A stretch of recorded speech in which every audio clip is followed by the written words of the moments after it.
Let's do some Sun Salutations, Surya Namaskar A.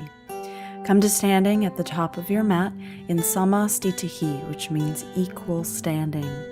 Join your feet together, bring your hands together in front of your heart, and close your eyes.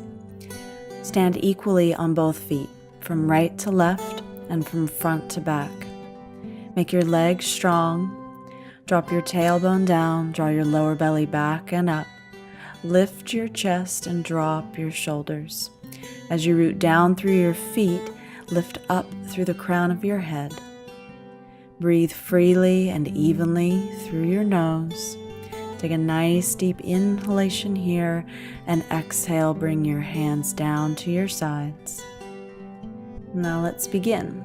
Inhale, reach your arms out and up overhead, look up, bring your palms to touch. Exhale, dive forward with your head last. It's like a swan dive. You fold in at the bottom. Drop your head here. See if you can bring your hands to the floor. If they don't reach the floor, you can bend your knees and let your hands come all the way down to the floor. Otherwise, try to straighten your legs.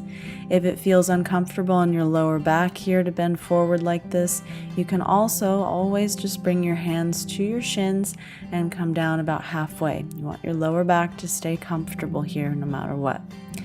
So now again, let's exhale here as you fold in, let your head relax completely. And then inhale, look up, lengthen your spine, lift your head up, look forward. Again, here you can bring your hands to your shins if that's more comfortable. And now, as you exhale, go ahead and plant your hands flat on the ground, bend your knees, step back 1 foot at a time into a plank position, the top of a push-up. We're going to stay here briefly. Hug your shoulder blades together and then exhale again, lower down slowly into Chaturanga Dandasana. Now here for this first one, I want you to come all the way to the floor. Bring your pubic bone to the mat. And then look at your hands and see if you can bring your wrists to right below your elbows. That should be back by your lower ribs. Squeeze your elbows together, lift your chest, and keep your shoulders up so they're no lower than your elbows. Work your legs, make them really strong here.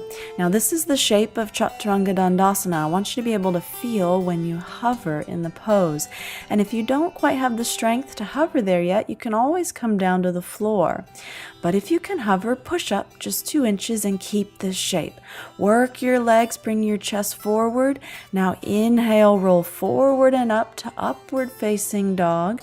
Roll over the tops of your feet, press the tops of your feet, lift your chest and straighten your arms. Now if you can look up here, go ahead. If you can't quite straighten your arms, you can always come back down to the floor and do your best to straighten your arms as much as you can. If you can straighten your arms all the way, I want you to press the tops of your feet again and see if you can lift your knees up off the floor. If it bothers your neck to look up, you can always look forward. But again, if you can look up, go ahead and look up, and then exhale, slowly roll back over your toes and come into downward facing dog. Lift your hips up, drop your head. Now just look up at your hands again and make sure that your hands here are about shoulder width apart. That's the width of your shoulders. Drop your head once more, look at your feet, make sure they're the width of your hips, and then use your breath to work this pose. As you inhale, stretch your arms, and as you exhale, wake up your legs. So eventually the weight between your hands and your feet is even. Now look up at your hands and on an inhalation, step or walk your feet up to meet them. Look up. Now exhale, fold in. Drop your head, let it hang. And then inhale, press down through your feet and rise up. Reach your arms up, look up, bring your palms to touch.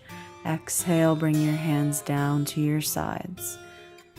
Now, we're going to put all of that together and do the sequence as one breath, one movement, as vinyasa here.